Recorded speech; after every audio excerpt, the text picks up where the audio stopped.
আমাকে কখনো আসলে নেতিবাচক কিছু ফেস করতে হয়নি। মিডিয়া নিয়ে আসলে সাধারণ মানুষের একটা বিরূপ ধারণা আছে যে মিডিয়াতে কি না কি হয়। শুরুতেই বলতে চাবো, আপু কেমন আছেন? খুব ভালো, আলহামদুলিল্লাহ। যে অনেকে বলে যে মিডিয়ার লাইনে বা মিডিয়ার ইন্ডাস্ট্রিতে কাজ করতে অনেক বাধার সম্মুখীন হয়, আসলে কতটা সত্যতা আছে? এই প্রশ্ন হয়তো আমি ছাড়া অন্য কেউ দিলে অন্যভাবে দিবে, বাট আপনারা আমাকে দেখেছেন সবসময় যে আমি একদম সর্বদা বাবা মা দ্বারা পরিবেষ্টিত। তো আমার আব্বু যখন ছিলেন, আব্বু ফ্রি থাকলে আব্বু যেতেন, আম্মু ফ্রি থাকলে আম্মু যেতেন। এখন আব্বু নেই আমার সাথে, কিন্তু আপনারা এখনও ক্যামেরার পিছনে দেখতে পাচ্ছেন আমার আম্মু দাঁড়ানো।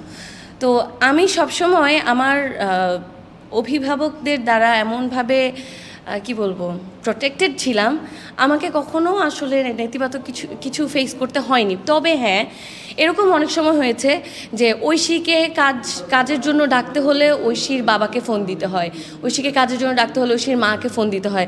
ধুর, মাকে ফোন দিতে পারবো না, থাক, দরকার নেই।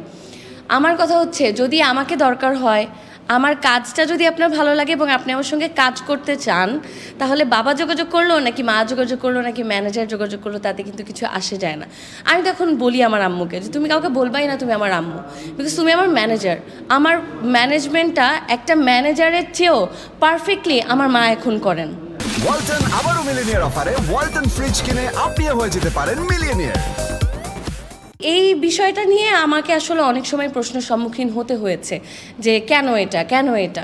আমার মনে হয় যে এটা আমার জন্য অনেক প্লাস পয়েন্ট, কারণ আমাকে কোনো কিছু নিয়ে টেনশন করতে হয় না। আমার সব কিছু রেডি থাকে। আমি শুধু জানি যে অমুক ডেটে অমুক জায়গায় আমার প্রোগ্রাম। আমার কাজ হচ্ছে আমি কাজ নিয়ে রেডি থাকা, আমি কাজ নিয়ে রেডি থাকি, বাকি সব কিছু ম্যানেজ হয়ে যায়।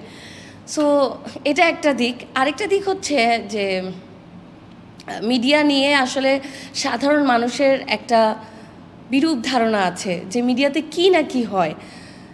দেখেন, আপনারা যারা নর্মাল প্রফেশনে সকাল 8টা থেকে 4টা বা 9টা থেকে 5টা চাকরি করেন, আপনাদের একটা ধরা বাঁধার রুল আছে। আপনারা সকালবেলা অফিসে যান, সারাদিন কাজ করেন, ঘরে ফিরেন, বউয়ের সঙ্গে সময় কাটান বা জামাইয়ের সঙ্গে সময় কাটান, খাওয়া দাওয়া করেন, রান্নাবান্না করেন, ঘুমায় যান। কিন্তু আমাদের প্রফেশনটা কিন্তু এরকম না। আমাদের প্রফেশনটাতে অনেক অনেক কষ্ট করতে হয়, স্ট্রাগল করতে হয়, পরিশ্রম করতে হয়, লেগে থাকতে হয়, সাধনা করতে হয়। তো এই প্রফেশনে আসলে তেড়িবেড়ির কোনো সুযোগ নাই। মিডিয়ার মানুষদের কথাবার্তা অনেক সহজে ক্যামেরার সামনে আসে বলে যাদের কিছু নেতিবাচক দিক আছে, ওগুলো আপনারা হয়তো নিউজ দেখতে পান বা ফেসবুকে ভাইরাল ভিডিও দেখতে পান যে এই হয়েছে ওই হয়েছে। এই সব কিছুই কিন্তু মিডিয়ার বাইরেও হয়, কিন্তু ওই সাধারণ মানুষদের জীবনটা ক্যামেরা ফোকাসড না, এই জন্য আপনারা শুনতে পান না।